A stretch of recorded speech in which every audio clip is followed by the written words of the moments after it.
கிறிஸ்துவுக்குள் அன்பான தேவனுடைய பிள்ளைகளே, ஆண்டவரும் உலக ரட்சகருமான இயேசு கிறிஸ்துவின் முன்னிட்ட நாமத்தினால உங்க எல்லாரையும் வாழ்த்தி ஆசீர்வதிக்கிறேன்.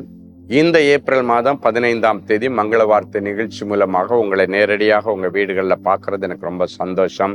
கர்த்தர் உங்களை ஆசீர்வதிப்பாராக. எல்லாரும் சந்தோஷமா இருக்கீங்களா? ஆண்டவருக்குள்ள நீங்க சந்தோஷமா இருக்கீங்கன்னு நான் விசுவாசிக்கிறேன். சந்தோஷமான நிறைய நல்ல காரியங்கள், சுப காரியங்கள் உங்கள் குடும்பங்களிலே, பிள்ளைகளுடைய வாழ்க்கையில நடப்பதாக நான் ஆசீர்வதிக்கிறேன். ரிசல்ட்டுக்காக எதிர்பார்த்து கொண்டிருக்கிற பிள்ளைகளுக்கு நல்ல ரிசல்ட் கிடைப்பதாக, நல்ல மதிப்பெண்கள் கிடைப்பதாக நான் ஆசீர்வதிக்கிறேன். ஒருவேளை நீங்க உங்களுடைய பலவீனத்து நிமித்தம் ஒரு மெடிக்கல் டெஸ்ட் கொடுத்துட்டு ரிசல்ட்டுக்காக காத்துட்டு இருந்தீங்கனாலும் அது உங்களுக்கு நன்மையான ரிசல்ட்டாகவே அமைவதாக நான் ஆசீர்வதிக்கிறேன்.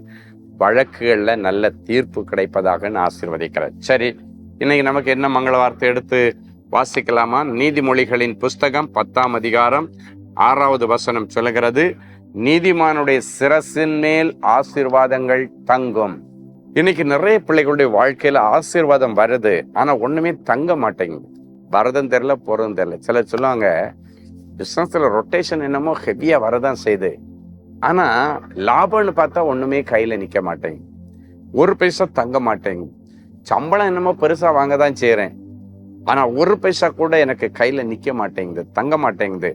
பொத்தல் பையில போடப்பட்ட நாணயங்கள் மாதிரி எல்லாம் வீணா போயிட்டு இருக்கு என்று சொல்லி கொண்டிருக்கிற தேவனுடைய பிள்ளைகளை, இன்னைக்கு முதல்ல உங்களுடைய பொத்தல் பைகளை எல்லாம் ஆண்டவர் மூடுறார். யோபு ஆசீர்வதிக்கும் போது அப்படிதான் சொன்னார். யோபுவையும் அவன் வீட்டையும் அவனுக்கு உண்டான எல்லாவற்றையும் வேலி அடைத்தார். அப்படின்னா அவனுக்கும் அவன் வீட்டிலையும் இருக்கிற எல்லா பொத்தல்களை எல்லாம் ஆண்டவர் மூடினாரு. அதன் பிறகு அவன் கைகளின் கிரியைகளை ஆசீர்வதித்தார். சம்பத்து பெருகினது. இன்னைக்கு ஆண்டவர் இந்த மங்கள வார்த்தை நிகழ்ச்சி மூலமா உங்க ஆசீர்வாதம் எங்கெல்லாம் லீக்கேஜ் ஆகுதோ அதுகள் எல்லாத்தையும் இன்னைக்கு தடுத்து நிறுத்துறேன். ஒருவேளை மருத்துவ செலவு, இல்லைன்னா தேவையில்லாத விபத்துக்கள், இல்லைன்னா தேவையில்லாத நஷ்டங்கள், ஏமாற்றங்கள், சீட்டிங்னால நிறைய விஷயத்துல ஏமாந்திருப்பீங்க.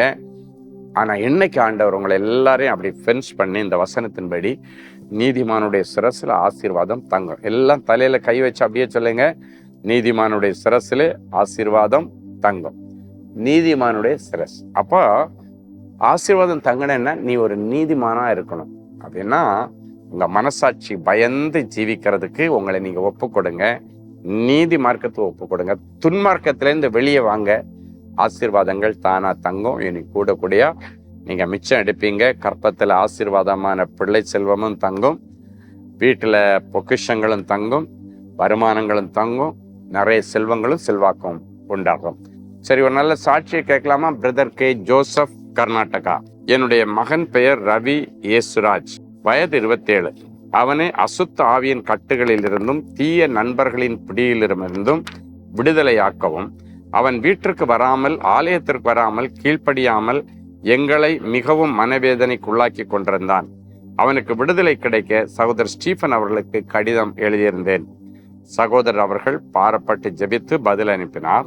அதில், கர்த்தாவே, தெற்கத்தி வெள்ளங்களை திருப்புவது போல இவனுடைய சிறையிருப்பை திருப்பும் என்று வேத வசனத்தை எழுதி ஆசீர்வதித்து கடிதம் அனுப்பியிருந்தார்கள்.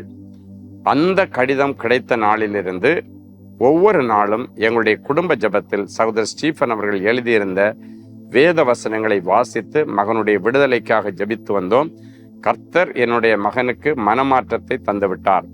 அவன் அசுத்த ஆவி மற்றும் தீய நண்பர்களின் பிடியிலிருந்து விடுதலை அடைந்து ஆலயத்திற்கு தவறாமல் வருகிறான்.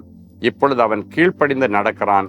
வீட்டுக்கு வராமல் இருந்த அவன் இப்பொழுது வீட்டிற்குள் இருக்கிறான். என்ன அழகான சாட்சி பாருங்க.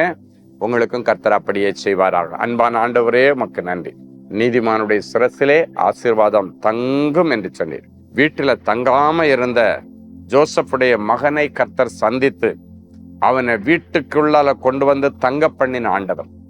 வனசஞ்சாரியை போல சுற்றி கொண்டிருந்தவனை கூடாரவாசியாக, குணசாலியாக மாற்றி தந்தது போல இந்த நிகழ்ச்சியை பார்க்கிற ஒவ்வொரு பிள்ளைகளுடைய குடும்பத்திலும் இவர்கள் பிள்ளைகள் யாராவது வீட்டிலே தங்காமல் ஆண்டவரே மனம் போன போக்குல இருந்தாங்கன்னா அவர்களுக்கும் இந்த வசனத்தின்படி வீட்டிற்குள்ளே தங்குகிற பாக்கியத்தை தாரும். அப்படிப்பட்ட பிள்ளைகளுடைய இருதயத்தை தெற்கத்தி வெள்ளத்தை திருப்புறது போல திருப்பி கொண்டு வந்து இந்த குடும்பத்துக்கு சமாதானத்தை தாங்க.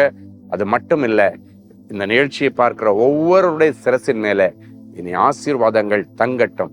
கற்பத்தில் ஆசீர்வாதமான பிள்ளை தங்கட்டும். இவர்களுடைய வீட்டுல வருமானங்கள் தங்கட்டும்.